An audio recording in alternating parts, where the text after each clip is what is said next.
Yo, okay, so check out the screen right now. You see what I have up here? I have the word history, right? And then the reason why I have the word history is because, I've just been hanging out online today, and then I've been finding out that there's men out there that are just doing a lot of searching, and then they're just dropping a lot of knowledge, and then you can see history, man. So we live in a really cool time right now because basically we have the whole world at our fingertips, man, because as long as we have the internet, we can communicate with each other, right? So we could talk with each other and we could show each other the word, right? And in that way, we can accelerate each other's learning, man. So here's an example of accelerating people's learning, right? Because during the coronavirus, I used to work in one industry, and I used to work in the industry called healthcare, right? And then I was in healthcare for like 17 years or something like that. No, I was at one facility for 17 years, and then I was in healthcare for like 20 something years because I started in like 1997, 98, right? Because I was a military dude, right? So then the coronavirus jumped off, and then they told me I could no longer work in the healthcare industry because I did not follow their rules, right? And then I was telling them, but what are you talking about, man? You can't control me because my body is my body. I was like, my body, my choice. And then they were like, no way. And then they said, okay, bye-bye. And then I was like, I'll see you guys in the future, right? So I had to go to school, right? I had to go to school, and I had to meet a bunch of people through David Jose, right? So David Jose accelerated my learning of law, right? So I've been able to understand the law now because of this man named David Jose, who teaches people super quick how to fight with the law, right? And now I'm free, right? So because of this man, I'm free now, and I can show things now. And right now I like to show the word, and I want to show history. Because I've always wanted to know, where do things come from? What was that? I don't know. Yeah, but I wanted to know, where do things come from? How do things become what they are, right? And then I was like, okay, everything comes from the word. So check this out. Here we go. Keyword flow. Ready? Boom. Right? So history is a word, right? So this is what history literally means. To see, to know, right? So you're always dealing with your eyes, right? You're always dealing with your eyes, but then, you want to go through history through this right here, by witness or be witness or expert, right? Give testimony, right? So you're starting to see there's a lot of biblical terms when they're talking about history, man, and then I just love that, right? So because you got to be able to see, you got to be able to know, right? If you don't have that knowledge, if you don't have that vision, and you don't have those eyes, then you're just going to be blind, man. All right, so check this out. Let's keep it going, right? And then you always want to keep it in peace, right? You always want to be in peace because you want to have the covenant, right? You want to have the agreement, right? You want to have the contract, right? And you want it to be fastened, right? Because you don't want any war, right? See? Peace, free from civil disorder. This is what we're all about right now, right? You just want to be able to show the words, and then you just want to be able to speak with each other one-on-one, right? And then you can be like, hey, man, what do you think about that? And then they'll be like, yeah, that's cool, right? And I'm like, yo, that's totally cool, right? So check this out. Let's keep it going, right? So I was sharing words with friends, right? And then I was putting out a mass call because I was like, yo, there's some really bad things that are happening right now, right? And then we all need to help each other, and we all need to get down, and we all need to unite. And then we need to look and look at this notice, because notice means knowledge, right? And then, I was doing it because I have a duty, right? I have a duty and an obligation to serve, right? The reason being is because I chose to serve God, right? So I serve God, then I serve others, then I serve self. In that order, right? In that order, right? So when I say I have a duty, right, I have to do it. I am bound to do this service because that's what I told God that I will do, right? Because that's just the type of man that I am. And then God said, okay, if you're going to do this, then, you're no longer a servant, but we're friends, right? And then I was like, oh my God, that's so cool, right? Because I had to get broken down because God had to show me that he was always there with me, always walking with me, back, basically carrying me when I thought that I was carrying myself, but it was always God, right? And then I was like, cool with that. And then it was like, now I have to give, and this is what I have to do. I have a duty to give, and I have to give the word, right? I have to give the word, and I have to show people what's up, right? Because the word is everything, right? If we don't have the word, then we don't know what's up, right? Okay, so check this out. Let's keep it going, right? So here, this is why, I have a duty, right? And then check out this Maxim. This is a great law, right? 34C, right? He who becomes a soldier of Christ has ceased to be a soldier of the world. That's a fact, man. Nor is he entitled to any reward who acknowledges no duty, right? So I am a soldier of Christ, right? I am no longer part of the material realm that everybody talks about, right? Because I hear them all go blah, blah, blah, right? But because I am a soldier of Christ, right? I am no longer a soldier of the material world, man, or of the world. I call it the material world because it's all physical and things like that, right? But now this is what I do, right? And I am bound to follow the duty, right? Because I have to go because, Christ, my brother, he got me there. He showed me the Father. I know who the Father is now. And then now we know what's up, right? We know what's up and we know who we have to serve, right? Scary, simple service, right? So check this out. I'm going to show you the order, right? Because we always talk about the order. Here's the order of the realm. This is the order of God's realm. And you always have to remember this. Remember, God created the world. Check. Remember, God created man, aka the people. Check. Remember, people created states. Check. Remember, people created constitutions. Check. Remember, people created governments. Check. Question. When did government become boss of the people? I'm going to tell you the answer right now because this isn't a bit about that, but the answer is never, right? Never. The people are the boss of the government because it says it so right here because this is a hierarchy. And if you see where people are, then you're going to know that man, woman, child falls up here, government falls down here, and then the servants are beneath that, right? Scary, simple service, right? So check it out. I'm going to show you the word, man. You always have to know what the word is, right? Because here we go. Where is it? John 1:1. John 1:1 says it. In the beginning was the Word, and the Word was with God, and the Word was God, right? And the Word was God, right? So when God speaks through words. God shows you the word, right?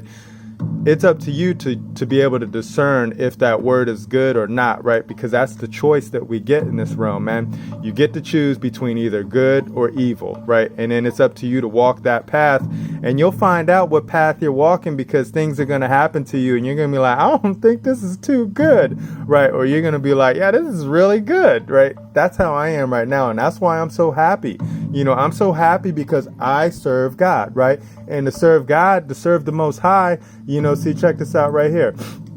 Right, I have said, ye are gods, little g, right, and all of you are children of the Most High, right? So when I found out who Father was, and I was like, oh man, you're my Father, right? And then I was so happy because I was like, I got a Father, and I'm a child of the Most High, right? And then I realized that I had a bunch of brothers, and I have a bunch of sisters out there, and then sometimes they don't know that I'm their brother, and then and then I'm just like, yo, I'm one of you, we're the same but different, right? I'm just speaking through my mouth right now. Right. And then they're just like, whatever. Why? And they ask me a bunch of questions. Who are you to think what you know?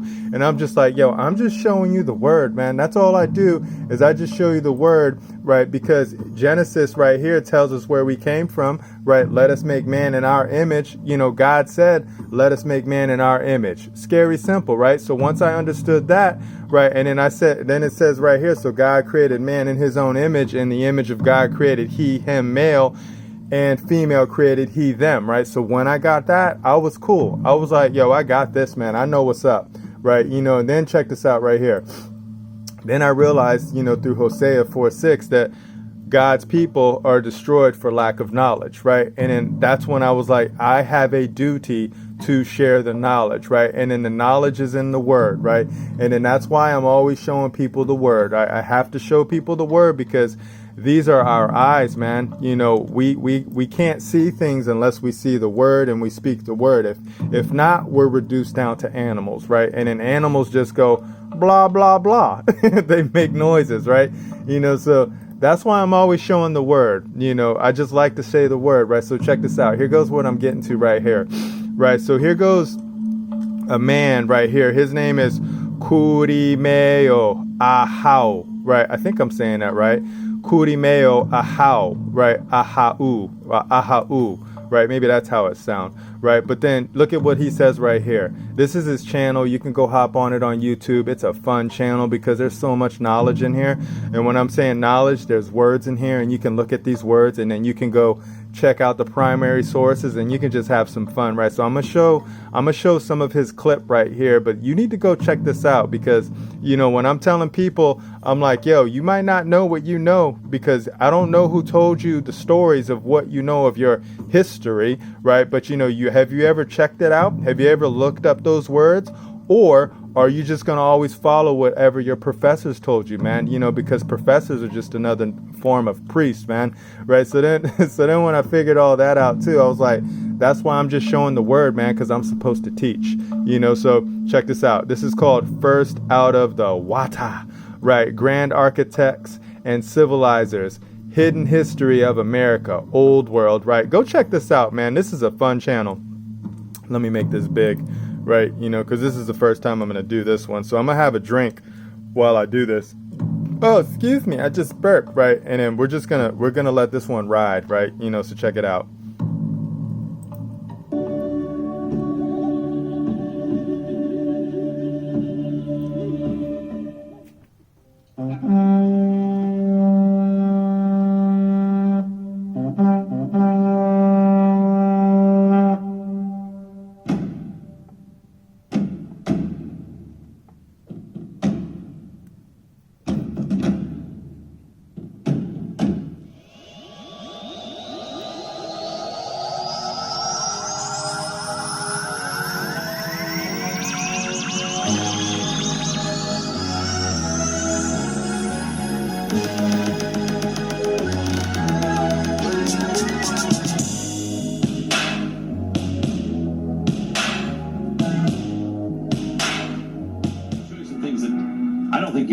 Existed. It goes against everything Manifest Destiny teaches about Native Americans. And I want you to know this part of our history because people erased it. And we'll get to that later on in the program. Erased it intentionally. Erased it intentionally. That's an important part of it. America's history didn't begin with Christopher Columbus came over. There were ancient cities with advanced architectures all across North America. Did you know that? Hundreds of years before Columbus came. You always think, oh, and the Indians, they didn't scar the land. No, not true. These were cities as large as any in the world at the time. London or Rome, they were metropolises. Archaeologists say they have found evidence of 200,000 actual cities of mound-like structures all across North America that were here long before Columbus. But we don't know anything about them. Why? Why? Most Americans have no idea that ancient cities with advanced architectures once dotted the ancient North American landscape.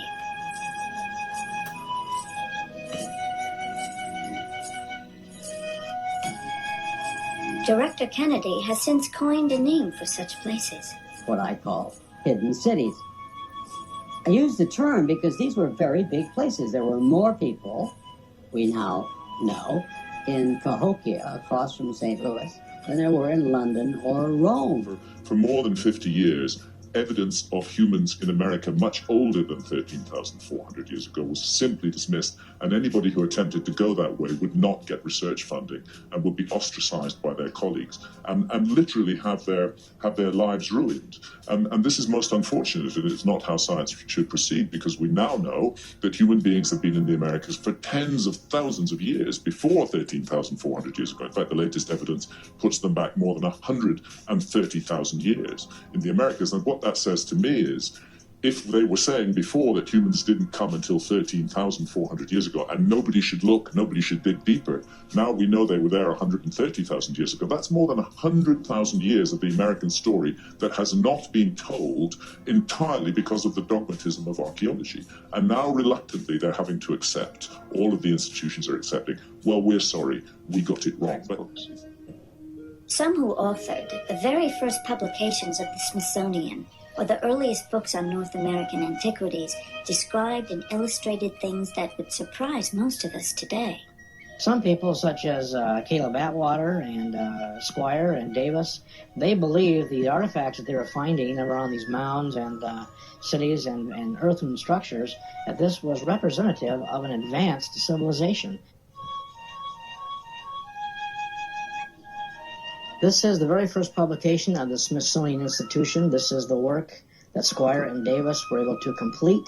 in the late 1830s to the early 1840s in what's called the Ohio Territory, which primarily worked in the state of Ohio, showing the monuments and the vast cities and the greatness that they must have had.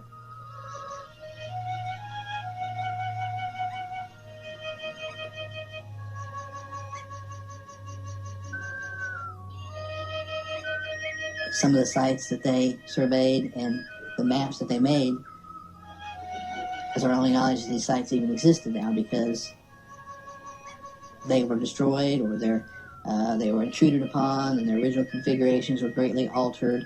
The real question is, why were these sites not preserved? And why are these advanced civilizations not more commonly known of today? So I'm going to read from this book. It's called The Ancient Mystic Oriental Masonry, Its Teachings, Rules, Laws, Present Usages, which govern the order of the present day. All right, so in this book, just wanted to show a couple of things here to correlate what we've been learning about the true old world. It says, we are not indebted to either ancient Egypt for either religion or masonry, but to America.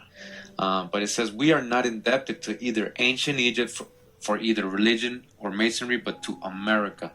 It is a fact that at Memphis, Egypt, in the pyramids, under the guidance of the kings of the mystic rites of masonry, were worked many thousands of years ago.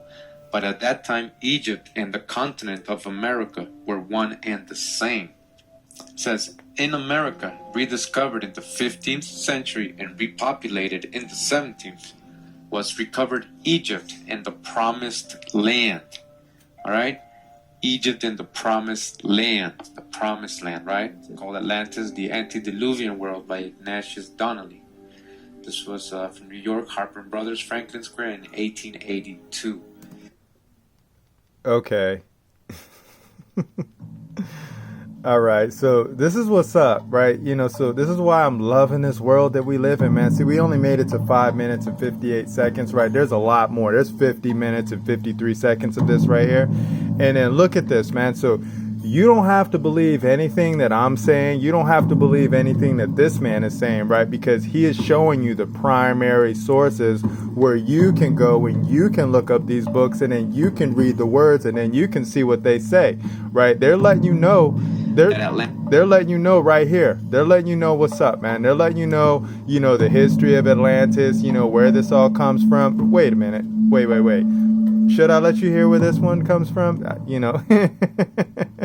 Right? Everybody's like, Atlantis. And, they go out to the Bahamas and things like that. But here, let's just keep it flowing. Atlantis was the region where man first rose from a state of barbarism to civilization. Also, point 4, he says that it became in the course of ages a populous and mighty nation, from whose overflowing the shores of the Gulf of Mexico, the Mississippi River, the Amazon, the Pacific coast of South America, all the way to the Pacific coast of South America. What's there? Peru, right?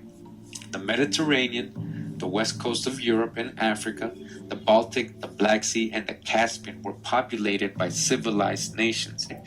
Point 8, that the oldest colony formed by the Atlanteans was probably in Egypt, whose civilization was a reproduction of that of the Atlantic islands, that the implements of the Bronze Age of Europe were derived from Atlantis. And if you know about the Michigan mines, you'll see that a lot of the Bronze Age metal that the Greeks and Romans used was coming from America, being mined up there. You can research that. All right? And it continues, says the Atlanteans were also the first manufacturers of iron. Point 10, that the Phoenician alphabet, parent of all European alphabets, was derived from an Atlantis alphabet, which was also conveyed from Atlantis to the Mayas of Central America.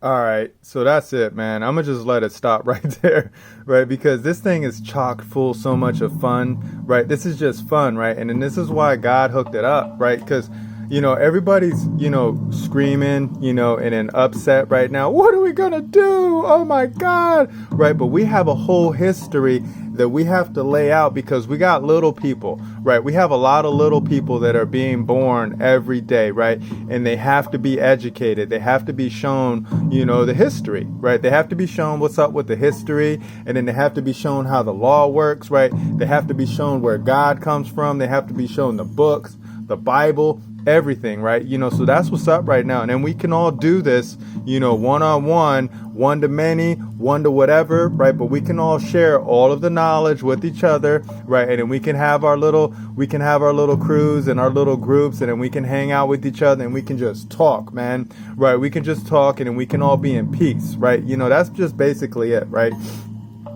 So that was it, man. This is all I really wanted to show, right? I'm going to put this link right here in the bio, right? So you can go check out my man, Kurimeyo, right? I love his name, Kurimeyo Ahau, right? Kurimeyo Ahau, right? It's just musical, right? So I'm going to close it out with this. Remember, the order of operation, right? It's mathematics, man. It's mathematics. It's the words, right? So God created the world, check. God created man, aka the people, check. People created states, check. People created constitutions, check. People created governments, check. Question: when did government become boss of the people? Answer: never, ever, ever, ever, because the people are the boss of everything that God told them to be the boss of, right? All right, so I'll talk to you guys in the future. Remember, nobody's having more fun than us. Bye.